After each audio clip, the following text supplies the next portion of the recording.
மதுரை ஆன்மீக ரீதியா உங்களுக்கு என்ன தெரியும் அப்படின்னு யாராவது கேட்டா நம்ம எல்லாருமே தயங்காம சொல்லக்கூடிய பதில் மீனாட்சி அம்மன் கோவில்.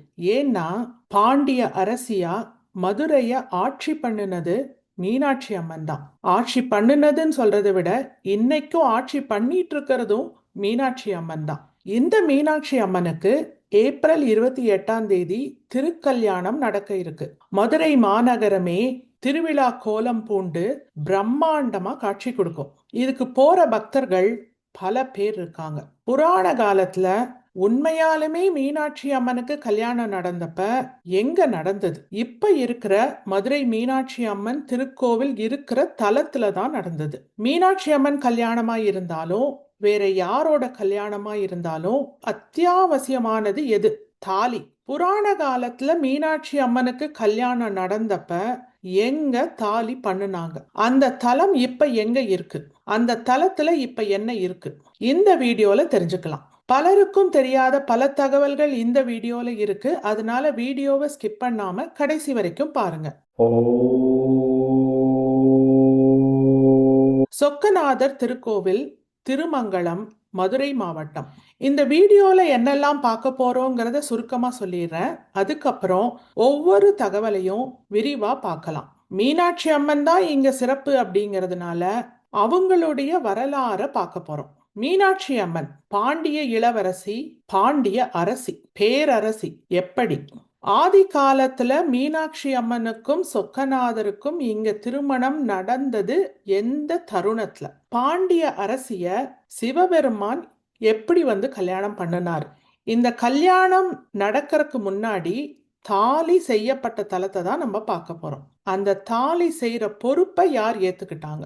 அன்னைக்கு தாலி செய்யப்பட்ட தலத்துல தான் இன்னைக்கு சொக்கநாதர் கோவில் இருக்கு, திருமங்கலத்துல. அந்த கோவிலுடைய சிறப்புகள் எல்லாம் என்ன? பயண தகவல்கள். கடைசியா மீனாட்சி அம்மன் திருக்கல்யாணத்தை முன்னிட்டு அடுத்த வாரம் என்ன கோவில பார்க்க போறோங்கிற தகவலை சொல்ல போறேன். ஆதி காலத்துல வித்யாவதின்னு ஒரு பக்தை வாழ்ந்து வந்தாங்க. அவங்க பார்வதி தேவியை நோக்கி தவம் பண்றாங்க. அவங்க தவத்துல மகிழ்ந்த அம்மன் வித்யாவதிக்கு காட்சி கொடுக்கறாங்க. 3 வயது குழந்தை ரூபத்துல காட்சி கொடுக்கறாங்க. அம்மனுடைய அழக பார்த்த வித்யாவதிக்கு தாய்மை மேலிடுது. அம்மன் தனக்கு குழந்தையா வரணும்னு, அம்மனை தான் சீராட்டி பாராட்டி வளர்க்கணும்னு வித்யாவதிக்கு ஆசை வருது. அதையே அம்மன் கிட்ட சொல்றாங்க. அம்மனும் ஒத்துக்கிறாங்க. வித்யாவதியுடைய ஆசை அடுத்த பிறவியில நடக்கும் அப்படிங்கிற வாக்கையும் கொடுக்கறாங்க. காலங்கள் உருண்டோடுது. வித்யாவதி இயற்கை எய்துறாங்க. அடுத்த பிறவியில சோழ மன்னனுடைய மகளா பிறக்கிறாங்க, சோழ இளவரசியாக. இந்த பிறவியில வித்யாவதியுடைய பேர் காஞ்சனமாலை. சோழ இளவரசியான காஞ்சனமாலைய பாண்டிய மன்னனான மலையத்வஜ பாண்டியனுக்கு கல்யாணம் பண்ணி கொடுக்கறாங்க. எல்லா சிறப்புகளோடும் தம்பதியர்கள் வாழ்ந்தாலும் குழந்தை பாக்கியம்ங்கிறது ஏற்பட மாட்டேங்குது. அதனால மனம் வருந்திய மன்னனும் அரசியும் கௌஷிக மகரிஷி கிட்ட ஆலோசனை கேட்கிறாங்க. அவருடைய ஆலோசனையின் பேரில் புத்திர காமேஷ்டி யாகம் பண்றாங்க. புத்திர காமேஷ்டி யாகம் இத நம்ம வேற ஒரு புராண நிகழ்வுல கேள்விப்பட்டிருக்கோம், ராமாயணத்துல. யார் இந்த யாகத்தை பண்ணுனாங்க அப்படிங்கிற தகவலை கமெண்ட்ஸ்ல சொல்லுங்க. இப்ப மதுரை மீனாட்சி அம்மன் வரலாறுக்கு வரலாம். ஒரு நல்ல நாள்ல புத்திர காமேஷ்டி யாகத்தை சிறப்பா மன்னன் ஆரம்பிச்சு பண்றாரு. யாக குண்டத்துல இருந்து 3 வயது பெண் குழந்தையா அம்மனே வராங்க. காஞ்சனமாலைக்கு முதல் பிறவியில வாக்கு கொடுத்தது படி குழந்தைய பார்த்த உடனே அரசனுக்கும் அரசிக்கும் மிகவும் ஆனந்தமா இருக்கு. ஆனா அவங்களுடைய ஆனந்தம் கொஞ்ச நேரத்துக்கு தான் இருக்கு. ஏன்னா குழந்தைக்கு 3 தனங்கள் இருக்கு. சிவபெருமானுடைய சாபத்தினாலதான் பார்வதி தேவி இந்த மாதிரி 3 தனங்களோடு அரசனுக்கும் அரசிக்கும் மகளா வராங்க. அவங்களுடைய கவலையை நீக்கிற மாதிரி ஒரு அசரீரி கேக்குது. அரசிக்குரிய எல்லா கலைகளையும் கற்றுக் கொடுத்து இந்த குழந்தைய நீ வளர்த்துட்டு வா, உரிய காலம் வரும்போது தன்னுடைய கணவனை பார்க்கும்போது 3வது தனம் தானாகவே மறைந்துவிடும் அப்படின்னு அசரீரி சொல்லுது. அதுக்கப்புறம் அந்த கவலையை விட்டுட்டு அரசனும் அரசனும் அரசியும் குழந்தைய நல்ல விதமா வளர்க்குறாங்க. குழந்தைக்கு தடாதகை அப்படின்னு பேர் வைக்கிறாங்க. தடாதகை அப்படிங்கிற பேரோட பொருள் எவராலும் வெல்ல முடியாதவள் அப்படிங்கிறது தான். தடாதகை எல்லா கலைகளையும் கத்துக்கிறாங்க. உரிய வயது வந்ததும் தடாதகைய பாண்டிய நாட்டின் அரசியா மணிமகுடம் சூட்டுறாரு மலையத்துவஜ பாண்டியன். முடிசூட்டு விழா நடக்கும் போதுதான் தடாதகைக்கு மீனாட்சி அப்படிங்கிற பேரை அகத்திய முனிவர் கொடுக்கிறார். மீனாட்சி இந்த பெயருடைய பொருளையும் நாம தெரிஞ்சுக்கணும். அட்சி அப்படின்னா கண். மீனானது தன்னுடைய கண் பார்வையினாலேயே முட்டைய பொறிக்க வச்சு குஞ்சுகளை ஈன்றெடுத்து விடும். அதே மாதிரி தன் கண் பார்வையினாலேயே மக்களுடைய குறைகளையெல்லாம் கண்டறிந்து தானாகவே களையக்கூடிய வல்லமை பொருந்திய அரசி அப்படிங்கறத அடிப்படையா கொண்டுதான் மீனாட்சின்ற பேரை தடாதகைக்கு கொடுக்கறாங்க. மீன் அச்சி, அதுதான் மீனாட்சி. அரசி ஆனதுக்கு அப்புறம் திக்விஜயத்துக்கு புறப்படுறாங்க மீனாட்சி. போற இடங்களை எல்லாம் வென்று இமயத்துக்கே போயிடுறாங்க. கைலாயத்தை அடையிறாங்க. அங்க சிவபெருமானை பார்த்த உடனே அவங்களுடைய மூன்றாவது தனம் தானாகவே மறைஞ்சிருது. அப்பதான் பெண்மைக்குரிய நாணம்ங்கிறதே அவங்களுக்கு வருது. திக்விஜயத்தை முடிச்சிட்டு நாடு திரும்பின மீனாட்சி கிட்ட மாறுதல்களை பாக்குறாங்க காஞ்சனமாலை. காரணம் என்ன அப்படின்னு கூட போனவங்க கிட்ட கேட்கும்போது சிவபெருமான பார்க்கும்போதுதான் இந்த மாறுதல் ஏற்பட்டுச்சு அப்படின்னு சொல்றாங்க. காஞ்சனமாலைக்கு ரொம்ப ஆனந்தமாயிடுது. அப்படின்னா தனக்கு மருமகனா வரப்போறது சிவபெருமான் தான்றது தெரியுது. ஆனந்தத்துக்கு கூடவே கவலையும் வருது. இது எப்படி சாத்தியம்? அந்த சமயத்துல அசரீரி மறுபடியும் கேக்குது. திருமண ஏற்பாடுகளை செய்யறதுக்கு ஆரம்பிக்க சொல்லுது. திருமண வேளை வந்த உடனே சிவபெருமானே மணாளனா வந்து மீனாட்சிய கல்யாணம் பண்ணுவாரு அப்படின்னு சொல்லுது அசரீரி. இதெல்லாம் நடக்கும்போது மலையத்துவஜ பாண்டியன் உயிரோடு இல்ல. காஞ்சனமாலை மட்டும்தான் இருக்காங்க.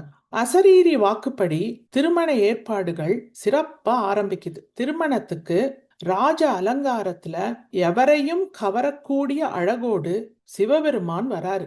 அதனாலதான் அவருக்கு சொக்கநாதர் அப்படின்னு பேரு. திருமணத்துக்கு தாலி தேவை. அந்த தாலி செய்யற பொறுப்பை தேவர்கள் எடுத்துக்கிறாங்க. ஒரு தெய்வீகமான தலத்தையும் தேர்ந்தெடுக்கிறாங்க. அந்த தலம் தான் இப்ப இருக்கிற திருமங்கலம். மீனாட்சி அம்மன் சொக்கநாதர் திருமணத்துக்கு மங்கள நான் தாலி செய்த இடம் திருமங்கலம். இந்த பணியை ஆரம்பிக்கிறதுக்கு முன்னாடி சிவபெருமானையும் பார்வதி தேவியையும் ஆராதிக்கிறாங்க தேவர்கள். அவங்களுடைய ஆராதனையை ஏத்துக்கிறதுக்காக திருமணத்துக்கு முன்னமே இந்த தலத்துல சொக்கநாதராகவும் மீனாட்சியாகவும் இருவரும் எழுந்தருளி இருக்காங்க. அவ்வளவு சிறப்பு மிக்க தலம் இது. மங்கள நான் செய்யப்பட்ட திருத்தலத்துக்கு திருமாங்கல்யபுரம் அப்படிங்கிற பேரை தான் தேவர்கள் சூட்டினாங்க. கால பெருவெள்ளத்துல இந்த பெயர் மருவி போய் இப்ப திருமங்கலம் அப்படின்னு அறியப்படுது. மீனாட்சி அம்மன் சொக்கநாதர் கல்யாணத்துக்கு மட்டும் இல்ல, முருகப்பெருமான் தெய்வானை கல்யாணத்துக்கும் மங்கள நான் இந்த தலத்துல தான் செய்யப்பட்டது அப்படிங்கிற தகவலும் இருக்கு. தாலி செய்யப்பட்டது திருமங்கலம், முருகன் தெய்வானை திருமணம் நடந்தது திருப்பரங்குன்றம். இந்த கோவிலை பற்றின தகவலை முன்னமே பார்த்துட்டோம். அந்த கோவிலுடைய லிங்கை நான் டிஸ்கிரிப்ஷன்ல கொடுக்குறேன். இப்ப வரைக்கும் பார்க்கல அப்படின்னா கண்டிப்பா பாருங்க.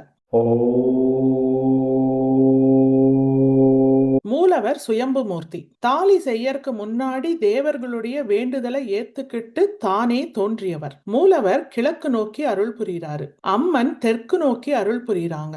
மதுரை மீனாட்சி அம்மன் கோயில போலவே இங்கேயும் மூலவருக்கு சொக்கநாதர்னும் அம்மனுக்கு மீனாட்சினும் தான் பேரு. இந்த தலத்துல சிவபெருமானுக்குரிய வில்வமும் அம்மனுக்குரிய வேப்ப மரமும் ஒன்னா பிணைந்து வளர்ந்திருக்கிறத பார்க்க முடியும். இயற்கையாவே இப்படிதான் இருக்கு. இந்த தலத்துல சனீஸ்வரர் தனி சன்னதியில அருள் புரிகிறாரு. இவருக்கு யோக சனீஸ்வரர்ன்ற பேர் இருக்கு. மேற்கு நோக்கிய சன்னதியில ஆஞ்சநேயர் அருள் புரிகிறாரு. சூரிய பகவான் தன்னுடைய மனைவிகளான உஷா சாயாதேவியோடு அருள் புரிகிறாரு. வள்ளி தெய்வானையோடு முருகப்பெருமான் அருள் புரிகிறாரு. இதை தவிர காசி விஸ்வநாதர் தென்முக கடவுள், அதாவது தட்சிணாமூர்த்தி, 8 கரங்களுடன் துர்கா தேவின்னு பல சந்நிதிகள் இருக்கு. கலைநயத்தோடு கோவில் இருக்கு. முழுக்க முழுக்க சிற்பம் இருக்கு. பாண்டியர் கால கட்டிடக்கலை. அதுக்கப்புறம் வந்த நாயக்க மன்னர்களும் இந்த கோவிலுக்கு நிறைய திருப்பணிகளை பண்ணியிருக்காங்க. சுமார் 150 வருஷத்துக்கு முன்னாடி இருந்து பாண்டிய குல சத்திரிய நாடார் உறவின் முறை நிர்வாகத்துக்கு கீழே இந்த திருக்கோவில் இருக்கு. இவ்வளவு சிறப்பையும் பார்த்துட்டோம். இப்ப மூலவர் அம்மன் பத்தின தகவலை சுருக்கமா பார்த்தரலாம். முன்னமே சொல்லிட்டேன், மூலவருடைய பெயர் சொக்கநாதர், அம்மனுடைய பேர் மீனாட்சி, தலமரம் வில்வமரம், தீர்த்தம் ஆகாய கங்கை, ஊர் இப்ப திருமங்கலம், புராண காலத்துல திருமாங்கல்யபுரம். மதுரைக்கு தெற்குல இருக்கு. மதுரையிலிருந்து சுமார் 24 கிலோமீட்டர் தொலைவுல திருமங்கலம் இருக்கு.